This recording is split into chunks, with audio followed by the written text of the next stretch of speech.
Is your kitchen filled with ready-to-eat food? Do you often eat instant noodles? Do you grab a protein bar when getting late for work? Has frozen food become your go-to party snack? Have cake packets made their way into school lunch boxes? Are there crackers and microwave popcorns in your kitchen? I'm sure there are biscuit packets too. Tonight, I have news for you. You've been sold a lie that these packaged food products are safe, that when in a hurry, you can pack a ready-to-eat meal bowl instead of some homemade food, and that it's the same. Well, it's not. You must have seen ads claiming that there is the goodness of chapati in a bowl of cornflakes. Again, it's a lie. Protein bars are as healthy as an Indian thali, perhaps healthier. Not true. So why don't we do a little fact check tonight? Hello and welcome to Gravitas Plus. I'm Palki Sharma Upadhyay, and this is your plate of Indian homemade food. There's vegetables, lentils, carbohydrates, dairy and pickle. Did you know pickles are probiotic? They do just what your little bottles of probiotic drinks do. What about your packet of protein bar? Can it replace this plate? You've been made to believe it can. Protein bars have micronutrients, natural sweeteners, healthy fats, high fiber and all that jazz. Protein bars we think are healthy. Think again, because they're not. Anything that is packed, processed and preserved cannot be healthy. You know who are the healthiest people in the world? People who live in the blue zone. These are 5 pockets around the world where people live the longest. I'm talking about Okinawa in Japan, Icaria in Greece, the Ogliastra region in Sardinia, Loma Linda in California, and the Nicoya Peninsula in Costa Rica. These are the 5 blue zones, and here people routinely live more than 100 years, as opposed to the average lifespan, which is 73.4. So the people living in blue zones must be doing something right. What do you think they eat?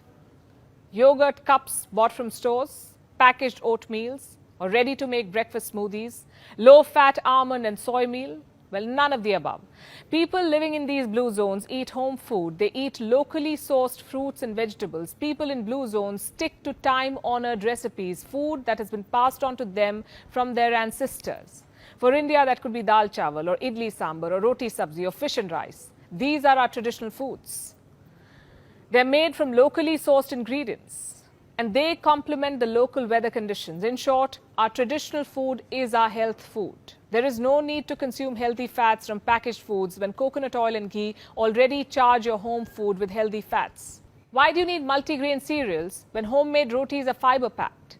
Our traditional food has medicinal qualities. You may recognize this ingredient. It's turmeric.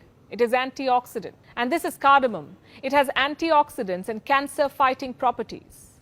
It also prevents cavities. Can you name this spice? It's cinnamon. It reduces cholesterol levels, also the risk of heart diseases. This is cumin, what is locally known as jeera. This spice helps lower blood sugar levels. These are coriander seeds. They have antifungal properties. All of these spices are commonly used in Indian cooking. Can packaged and processed food replace them? The answer is no, and I will tell you why. Number 1, the ingredients are questionable. Number 2, the hygiene is questionable. And number 3, the packaging itself is often harmful.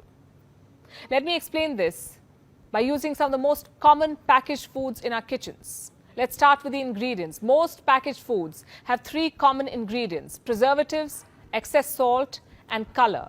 And let me tell you, all 3 are bad for you. Preservatives end up killing the good bacteria in your body. They can trigger breathing problems, also make children hyperactive, weaken heart tissues, and in extreme cases cause cancer.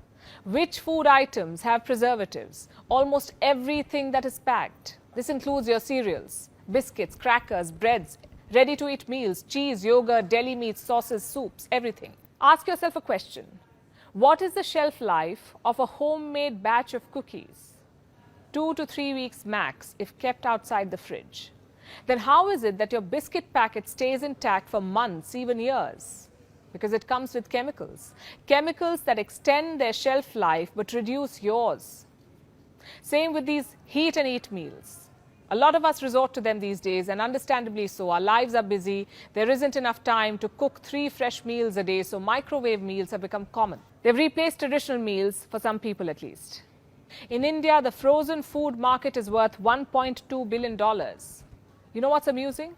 A lot of these ready-to-heat packets can be kept in the room temperature for months. Imagine keeping a homemade dal or curry outside the fridge for months. What do you think would happen? Now imagine the amount of preservatives that go into making these packaged meals. Same with packaged bread, packaged cakes, and everything else that is industrially packed. Salt too is a preservative. Most of the packed items, including chips, noodles and fries, are loaded with salt. It extends their shelf life, it enhances their taste, but at what cost? Salt has sodium, and consuming too much sodium increases your blood pressure, the risk of stomach cancer, heart diseases and premature death. I'm guessing for a lot of you, deli meats, cheese and bread have replaced your traditional breakfast. But is the habit sustainable? Should you continue eating packaged food even after knowing its downside? Is it worth risking your health? So what do? Cook 3 meals a day while also juggling work and life? That's far from what I'm suggesting. The point of this episode is to tell you that you should reduce the intake of packaged and processed food. Realize how some of the most common items in your kitchen can be harmful for you. Those colorful cereals that you eat every morning, they're food color, and food color has acrylamide. It's a chemical that's not good for your health. It causes cancer. You know what else has food color? Packaged bread, cakes and biscuits. How do you think some of those biscuits are unnaturally dark or orange or pink?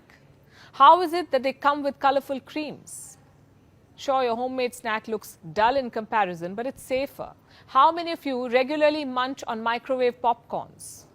Do you know the popcorn bags are lined with PFC or perfluorinated compounds? What these compounds do is prevent oil from seeping through the popcorn bag, which is good. But when heated, these compounds break down into chemicals, and these chemicals may cause cancer. You see, we are told very little about this side of packaged food because they save time, because they're tasty, because they come to our rescue. We conveniently assume that they're also safe. A samosa, we say, may be a better snack, followed by a workout, of course, than munching on microwave popcorns without any idea what's going into your body.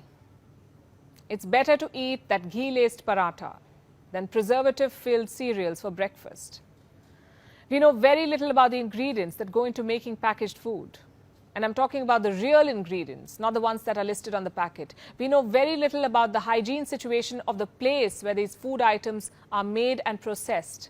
Earlier this month, salmonella was found in the world's biggest chocolate factory. The factory was producing Swiss chocolates, some of the finest Swiss chocolates.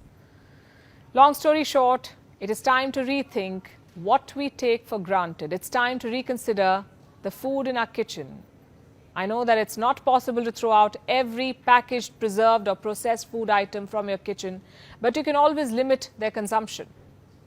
So if you're looking to stay healthy, if you're looking to stay fit, if your goal is to take care of your body, then do what people in blue zones do. Maximize the intake of homemade food.